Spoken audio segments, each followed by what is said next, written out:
இவ்வளோ பெரிய மலைக்கு நடுவில் ஒரு அழகான முருகன் கோவில், அதுவும் நம்ம நாமக்கல்ல இருக்குன்னு சொன்னால் நம்ப முடியுதா? எனக்கு தெரிஞ்சு இந்த ஒரு முருகன் கோவில் தான் நாமக்கல் மாவட்டத்திலேயே மிக உயரத்தில் அமைஞ்சிருக்குங்க. அந்த கோவில் எங்கே இருக்குன்னு சொல்கிறதுக்கு முன்னாடி நம்ம நாமக்கல் பேஜை ஃபாலோ பண்ணாமல் இருந்தீங்கன்னா ஃபாலோ பண்ணிக்கங்க. அது வேற எங்கேயும் இல்லை, நம்ம ராசிபுரம் வெண்ணந்தூரில் அமைஞ்சிருக்க அளவை மலை தாங்க. இந்த மலைக்கு நடுவில் அமைஞ்சிருக்கிறது தான் ஸ்ரீ பாலசுப்ரமணிய சுவாமி திருக்கோவிலுங்க.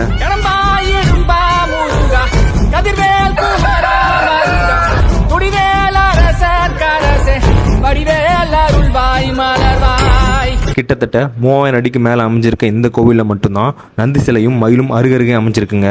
மேலே ஒரு வற்றாத சுனையும் இங்கே இருக்குது. இந்த கோவிலில் என்ன ஸ்பெஷல்னா, குழந்தை பாக்கியம் இல்லாதவங்க இந்த கோவிலுக்கு வந்து வேண்டுதல் வச்சா குழந்தை வரம் கிடைக்கும்னு சொல்கிறாங்க. இந்த கோவிலில் பல சித்தர்கள் வாழ்ந்ததாகவும் அதில் கொங்கண சித்தர் என்பவர் நீண்ட காலமாக வாழ்ந்ததாகவும் சொல்கிறாங்க. தைப்பூசம், பங்குனி உத்திரம், கந்தசஷ்டி இந்த மாதிரி நாட்கள் ரொம்ப ஃபேமஸாகவும் இருக்கும் இந்த கோவிலில்.